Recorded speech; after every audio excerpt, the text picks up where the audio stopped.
পাঁচটা শর্ত সাপেক্ষে আমাদের তওবা কবুল করবে কে? তওবা কবুল হওয়ার কিছু শর্ত আছে, পাঁচটা। কয়টা? চিৎকার মেরে বলতে হবে, তওবা কবুল হওয়ার শর্ত কয়টা? এক নম্বরে হচ্ছে আল ইকরার, acknowledgement. You have to give the acknowledgement that you are the greatest sinner on earth. আপনাকে ঘোষণা দিতে হবে যে আপনি পৃথিবীর সবচেয়ে বড় পাপী। এক নম্বর শর্ত, আপনি বলেন যে আল্লাহ, আমার চেয়ে বড় পাপী নাই, আকাশের নিচে জমিনের উপরে আমি সবচেয়ে বড় পাপী, এমন কোন পাপ নাই যেটা আমি করি নাই, ঠিক কিনা? এক নম্বরে পাপের ঘোষণা দেন। দুই নম্বরে আন-নাদাম, নাদাম মানে repentance. You have to be repentant for what you have done. আপনাকে অনুতপ্ত হতে হবে, চোখের পানি ছাড়তে হবে। আল্লাহ, আমি লজ্জিত, আল্লাহ আমি নাদান, আমি পিশাচ, আমারে মাফ করে দাও। তার মানে স্বীকার গেলেন কি অন্যায় করেছেন। দুই নম্বরে আপনি অনুতপ্ত হলেন। তিন নম্বরে স্টপ, যেই পাপ করতেছিলেন ওইটা থামান। Stop what you have done, যেটা করতেছিলেন আগে থামান। আপনি সুদ খাইছেন, অনুশোচনা আসলো, মাফও চাইতেছেন, আবার সুদও খাইতেছেন, হবে? আপনি ঘুষ খেয়েছেন, তওবা শুরু করলেন, আবার ঘুষও খেয়ে যাচ্ছেন, হবে? থামেন, স্টপ।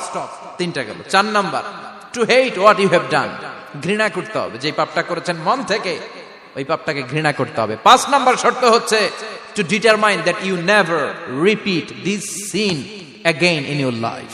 আল্লাহর ওয়াদা দেন, কমিটমেন্ট দেন যে আল্লাহ, আমার জীবনে পারতপক্ষে এই পাপ জীবনেও করব না। চিৎকার করে বলেন ঠিক কিনা?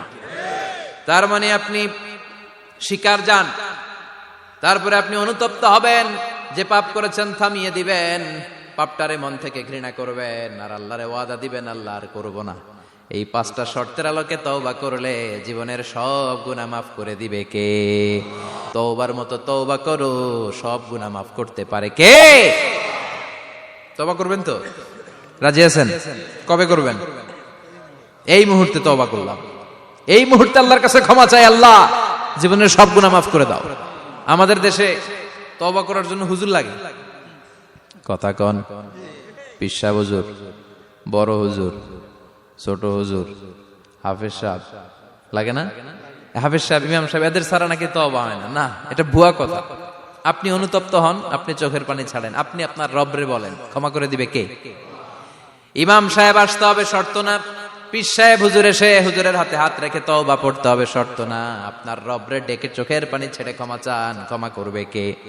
আর প্রতিদিন শতবার পড়তে থাকবেন আস্তাগফিরুল্লাহ। আওয়াজ করে সবাই পড়েন আস্তাগফিরুল্লাহ, আর জোরে পড়েন আস্তাগফিরুল্লাহ। বিশ্বনবী বলেন, মান লাজিমাল ইস্তিগফার জাআলাল্লাহু লাহু মিন কুল্লি দিকিন মাখরাজা। সব সময় ইস্তিগফারের সাথে যে লেগে থাকবে, রব্বুল আলামিন তারে পাঁচটা জিনিস দিবে। কয়টা? কথা কন, আরো জোরে সবাই বলেন, কয়টা? নাম্বার 1, জাআলাল্লাহু লাহু মিন কুল্লি দিকিন মাখরাজা। বিপদে পড়লে বিপদ থেকে উদ্ধার করবে কে? আমাদের তো কোনো বিপদ নাই, না আছে? কত বিপদ, হ্যাঁ?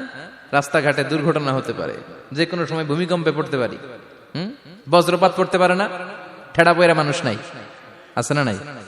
এই বিপদ আপদ থেকে আপনারা রক্ষা করবে কে? যদি আপনি ইস্তেগফারের সাথে আঠার মতো লেগে থাকেন। কিসের সাথে? কথা বলেন। ইস্তেগফারের সাথে লেগে থাকতে পারলে এক নাম্বার হচ্ছে বিপদে পড়লে আপনারে মুক্ত করে দিবে কে? দুই নাম্বার, ওমিন কুল্লি হাম্মিন ফারাজা, যে কোনো ধরনের টেনশন, হাইপার টেনশন থেকে বাঁচায় দিবে কে? আমাদের তো টেনশন মেনশন নাই, না আছে?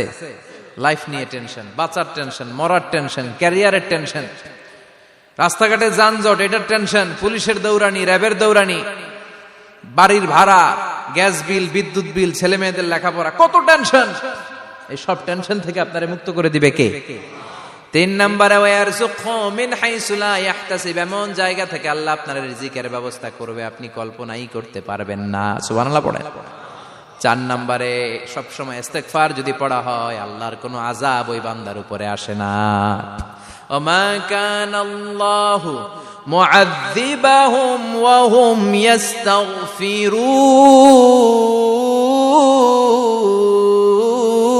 ইস্তাগফিরুন।